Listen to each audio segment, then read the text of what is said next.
everyone, again welcome back to this channel. So I hope you all are well. So we were discussing about photosynthesis, right? हम लोगों ने previous lesson में discuss किया था कि photosynthesis के pigments कौन कौन से होते हैं, फोटोसिंथेटिक पिगमेंट्स इन प्लांट्स। तो मैं एक बार ब्रीफ कर देती हूँ सो डैट आप लोग को आगे समझने में कोई प्रॉब्लम नहीं हो। प्लांट्स में जो पिगमेंट्स होते हैं वो दो तरह के होते हैं, photosynthetic pigments and protective pigments. Photosynthetic pigments में आते हैं chlorophyll which is green in colour, और उसमें दो और पार्ट्स आता है, chlorophyll A and chlorophyll B. अब ये जो कैरोटेनॉइड्स है वो दोनों में म्यूचुअल्स हैं, फोटोसिंथेटिक पिगमेंट्स में भी और प्रोटेक्टिव पिगमेंट्स में भी। इसमें दो और आते हैं, ज़ैंथोफिल्स which is yellow in color and carotene which is orange in color। Protective pigments में आते हैं एंथोसियानिन, इसका नाम से ही पता चल रहा है प्रोटेक्टिव पिगमेंट्स, ये प्रोटेक्ट करते हैं। एंथोसियानिन में कौन कौन से आते हैं, रेड आते हैं, पर्पल आते हैं एंड ब्लू आते हैं। ये तो प्लांट्स की बात हो गई। What about cyanobacteria and the red algae? तो साइनोबैक्टीरिया के केस में फाइकोसियानिन होता है और सिंथेसिस करवाने के लिए, और in the case of red alga phycoerythrin होता है। हमने प्रीवियस वीडियो में आपको ये भी बताया था कि आप उसको याद कैसे कर सकते हैं। तो फाइकोसियानिन, यहाँ पे आप देखिए CY एंड साइनोबैक्टीरिया CY, तो इस तरह से रिलेट करके आप चीज़ों को याद कर सकते हैं, राइट। और इरिथ्रीन इरिथ्रोसाइट, रेड ब्लड सेल्स पढ़ा होगा तो आपको पता होगा कि erythrocyte means red blood cells, यानी कि रेड एल्गा। तो आप इस तरह से चीज़ों को कनेक्ट करके भी याद कर सकते हैं। And next is chlorophylls A which is abundant in plant. ये क्लोरोफिल अबंडेंट होता है प्लांट में और एल्गे एंड साइनोबैक्टीरिया में। एसेसिव पिगमेंट्स जो होते हैं वो लाइट को हार्वेस्ट करते हैं, जैसे कि क्लोरोफिल बी एंड कैरोटेनॉइड्स। हमने आपको प्रीवियस वीडियो में ये भी बताया था कि प्राइमरी कौन होता है और सेकेंडरी कौन होता है। तो अगर आपने प्रीवियस वीडियो मिस किया है तो प्लीज़ आप उसको देख लीजिए। और लास्ट है carotenoids which is serve as photo protective agents. तो ये सब तो हम लोग ऑलरेडी डील कर चुके हैं। तो नेक्स्ट आगे प्रोसीड करते हैं। Okay, photosynthetic pigments in plants में और क्या रह गया था? Chlorophyll have a structure of porphyrin ring with a magnesium ion coordinated in the centre and a long hydrophobic hydrocarbon tail that anchor them in a photosynthetic membrane। जो chlorophyll होता है उसमें मैग्नीशियम को बीच में सेंटर में anchor करके रखता है, और ये एक स्ट्रक्चर जो है वो पोरफायरिंग रिंग की तरह होता है जिसमें कि मैग्नीशियम सेंटर में होता है, ठीक है। इसका एग्जाम्पल हो गया chlorophyll A B and bacteriophyll ए।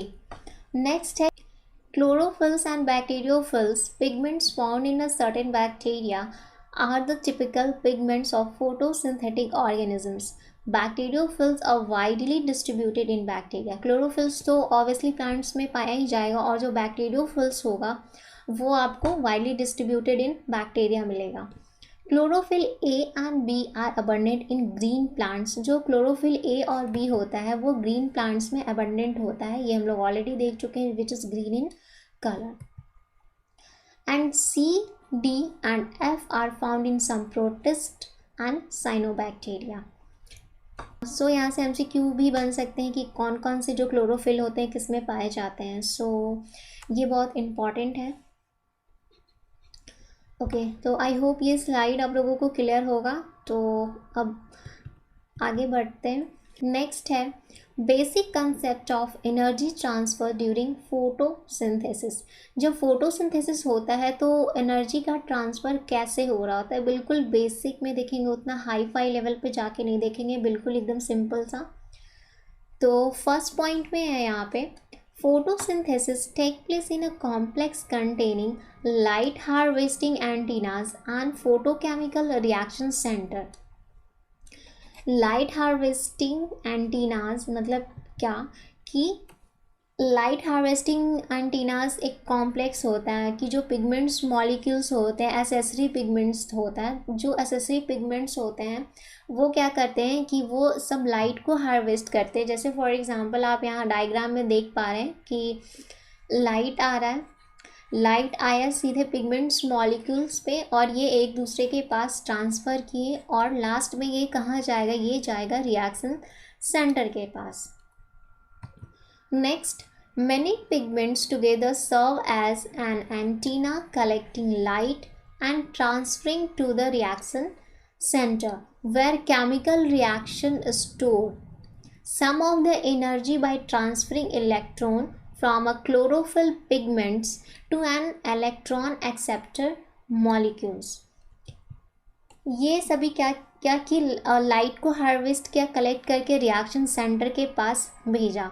अब यहाँ पे रिएक्शन सेंटर के पास लाइट को कलेक्ट किया और ट्रांसफ़र किया रिएक्शन सेंटर के पास, जहाँ पे क्या हो रहा है, chemical reaction store some of the energy by transferring electron from chlorophyll. अब यहाँ पे जो केमिकल रिएक्शन स्टोर हुआ है और इलेक्ट्रॉन एक्साइटेड हुआ है, तो अब ये भेजेगा इलेक्ट्रॉन को एक्सेप्टर के पास, ठीक है, एक्सेप्टर के पास सेंड किया। उसके बाद an electron donor then reduces the chlorophyll again. अब यहाँ जितना भी स्टोर एनर्जी हुआ था और वो तो फिर इलेक्ट्रॉन वो चला गया एक्सेप्टर के पास, तो अगेन क्लोरोफिल जैसे था उसी स्टेज में आ गया, ग्राउंड स्टेज में आ गया फिर से, तो इलेक्ट्रॉन डोनर इसको फिर से क्या करेगा, रिड्यूस कर देगा। Okay, The transfer of energy in the antenna is purely a physical phenomenon and involves no chemical changes. Okay, जो एनर्जी का ट्रांसफ़र हो रहा है एंटीना से, ये प्योरली क्या है, फिजिकल फिनोमेनन है। तो यहाँ पे आप ऊपर एक चीज़ और नोटिस कर पा रहे होंगे, देखिए यहाँ पे ऊपर में, यहाँ पे आप देखिए कि एनर्जी का ट्रांसफ़र कहाँ से कहाँ हो रहा है। इस वाले पोर्शन में यहाँ तक एनर्जी का ट्रांसफ़र हो रहा है, ठीक है। एनर्जी मीन्स कि लाइट आया एक दूसरे के पास, ये कलेक्ट किए हार्वेस्ट करने के बाद और फिर ये रिएक्शन सेंटर में सेंड किए, ठीक है। और फिर इस वाले पोर्शन में इलेक्ट्रॉन का ट्रांसफ़र हो रहा है, ठीक है।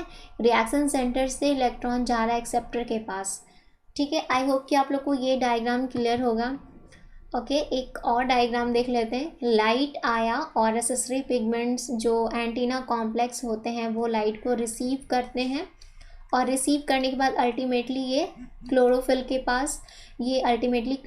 पास, सेंड करते हैं, जहाँ से इलेक्ट्रॉन एक्सेप्टर के पास चला जाता है और फिर उसके बाद इलेक्ट्रॉन ट्रांसपोर्ट चेन की मदद से ये ट्रांसफ़र होते हैं और जो लास्ट में जो फाइनल प्रोडक्ट निकलता है वो ATP और NADP है, जो कि कहाँ चला जाता है, C3 साइकिल में चला जाता है, ठीक है। तो ये बहुत बिल्कुल बेसिक है, कोई हाई फाई लेवल का नहीं है, ये बहुत बेसिक है।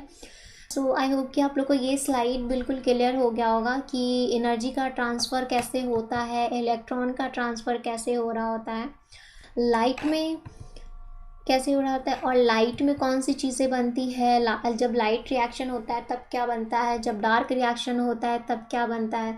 तो ये सारी चीज़ें हम लोग डील कर चुके हैं। तो अब तक हम लोगों ने क्या क्या देख लिया है, एक बार देख लेते हैं फिर से। ओके, तो हम लोगों ने देखा था कि फोटोसिंथेसिस के प्रोसेस में बिल्कुल बेसिक क्या क्या चाहिए होता है। तो लाइट चाहिए होता है, कार्बन डाइऑक्साइड, वाटर, मिनरल्स चाहिए होता है, बदले में वो शुगर और ऑक्सीजन बाई प्रोडक्ट उसका होता है, जो कि शुगर जो होता है वो प्लांट अपने ग्रोथ एंड डेवलपमेंट के लिए रख लेता है और ऑक्सीजन नेचर में जाता है, जो कि हम लोग रिस्पायर करते हैं, ठीक है। उसके बाद हम लोगों ने डिस्कस किया था साइट ऑफ फोटोसिंथेसिस, और साइट ऑफ शुगर सिंथेसिस कौन सा होता है, डैट इज़ स्ट्रोमा, जो कि डार्क रिएक्शन में होता है, और production of ATP and NADPH जो कि लाइट रिएक्शन में होता है, उसका साइट है थैलाकोइड। ओके, और अगेन एक और डायग्राम था फोटोसिंथेसिस इन हायर प्लांट्स। तो ये सारी चीज़ें ऑलरेडी हम लोग डिस्कस कर चुके हैं, अगर आप लोगों ने ये लेसन नहीं देखा है तो देख लीजिए। और जो ये फोटोसिंथेसिस का बेसिकली जो प्रोसेस है, ये दो प्रोसेस में कंप्लीट होता है। एक है लाइट डिपेंडेंट रिएक्शन, फोटोफॉस्फोराइलेशन, और लाइट इंडिपेंडेंट, ये सारी चीज़ें हम लोग ऑलरेडी डील कर चुके हैं। तो अगर आपने मिस कर दिया है तो आप देख सकते हैं, लिंक आपको डिस्क्रिप्शन में मिल जाएगा। और फोटोसिंथेटिक पिगमेंट्स कौन कौन से होते हैं और उसके क्या क्या फंक्शन है, किस में पाया जाता है, ये सारी चीज़ें हम लोगों ने देख लिया है। और लास्ट एनर्जी का ट्रांसफ़र कैसे होता है फोटोसिंथेसिस में। ओके, तो आई होप आप लोगों को ये चीज़ समझ में आया होगा कि लाइट का ट्रांसफ़र कैसे होता है, इलेक्ट्रॉन का ट्रांसफ़र कैसे होता है। पहले इलेक्ट्रॉन का ट्रांसफ़र नहीं हो जाता है, ओके। पहले वो एनर्जी को यानी कि लाइट को एब्जॉर्ब करता है। बहुत सारे इसमें पिगमेंट एंटीना कॉम्प्लेक्स होते हैं, पिगमेंट्स मॉलिक्यूल्स होते हैं जो लाइट को हार्वेस्ट करते हैं और वो फिर रिएक्शन सेंटर के पास सेंड करते हैं। और फिर वो एक्साइटेड होके इलेक्ट्रॉन एक्सेप्टर के पास जाता है और डोनर फिर से क्लोरोफिल को रिड्यूस कर देता है, ठीक है। तो यहाँ पे बिल्कुल भी कंफ्यूज नहीं होना है। और फिर इलेक्ट्रॉन वहाँ से ईटीसी के प्रोसेस से आगे प्रोसीड करता है और एंड प्रोडक्ट क्या हो जाता है, एटीपी एनएडीपीएच होता है, जो कि C3 साइकिल में चला जाता है। तो आज के लिए बस इतना ही। आई होप कि आपको ये समझ में आया होगा and thank you so much.